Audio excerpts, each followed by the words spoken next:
მესამე ცენტრი ქართულ პოლიტიკაში პრემიერ-მინისტრ სურს კოალიციისა და ნაციონალური მოძრაობის გარდა კიდევ ერთი ძალა გაჩნდეს.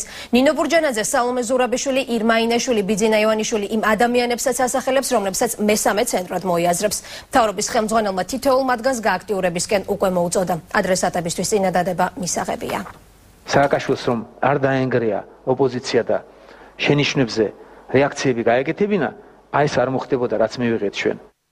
ბიძინა ივანიშვილი წინა ხელისუფლების შეცდომების გამეორებას არაპირებს და არასაპარლამენტო ოპოზიციას მესამე პოლიტიკური ცენტრის ჩამოყალიბებას თავაზობს. პრემიერ-მინისტრმა დღეს მხოლოდ 3 პოლიტიკური ძალა დაასახელა და მათ გააქტიურებისკენ მოუწოდა.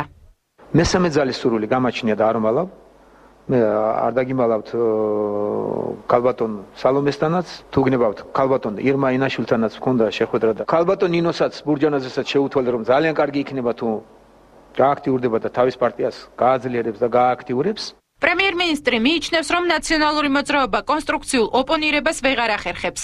ჩვენ გვჭირდება კონსტრუქციული ოპონირება, ისევე როგორც ჭირდება ნებისმიერ პარტიას და ნებისმიერ ადამიანს და ამას ძალიან კარგად ვაცნობიერებ. ვერ ახერხებს საუბედუროდ ამას ნაციონალური მოძრაობა.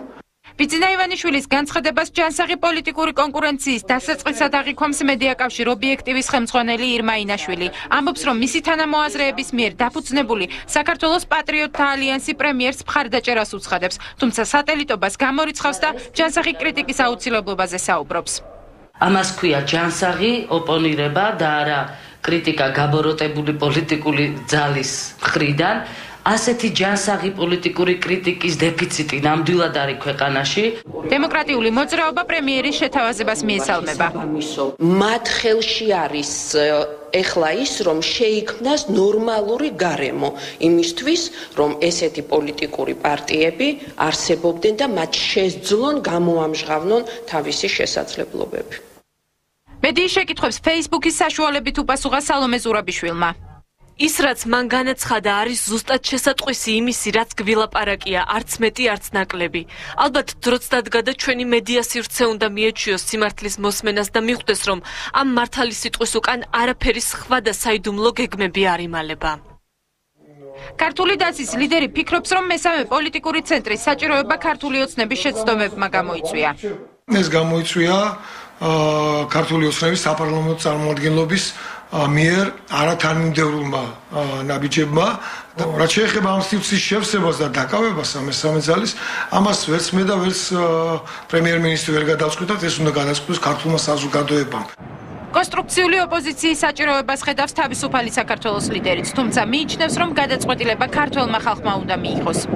გზა, რომელიც თავის დროზე აირჩია სატელიტური ოპოზიციის შექმნისა მიხეილ სააკაშვილმა, ეს დამთავრდა ძალიან ცუდად გვახსოვს ჩვენ. ხელისუფლებამ არ უნდა გადაწყვიტოს და ხელისუფლება არ უნდა ჩაერიოს იმაში, თუ ვინ იქნება ოპოზიციური ძალა. ეს უნდა გადაწყვიტოს ამორჩეველმა. იდეას არ უწონებს პრემიერ-მინისტრს საპარლამენტო უმცირესობა. ის რომ პრემიერ-მინისტრი გეგმავს საქართველოში რამდენი პოლიტიკური ძალა უნდა იყოს და ვიღაცებს ააქტიურებს და ვიღაცებს პირიქით უკლავს აქტიურობას, ზოგადად ეს არის არა კარგი და არის ასაცილი. თუ ივანიშვილი ფიქრობს, რომ ისაც დაანონსა თავიდანვე, რომ მთავრობასაც თვითონ ჩამოაყალიბებს, მერე ოპოზიციას თვითონ შექმნის, მერე სამოქალაქო საზოგადოებას თვითონ შექმნის და ბოლოს სადღაც დაждდება მწვერვალზე და ყველაფერს ერთად უხელმძღვანელებს და როგორც თოჯინებს ისე მართავს თელ ქვეყანას, ხო? ეს ნამდვილად უპერსპექტივო გეგმაა და საქართველოში ეს ნამდვილად არ გამოვა. ლიდერის განცხადებას დღეს ქართულ ოცნებაშიც გამოეხმაურნენ. პარტია პოლიტიკური პროცესის დახვეწისთვის პარტიების გაძლიერებას აუცილებელ პირობად მიიჩნევს.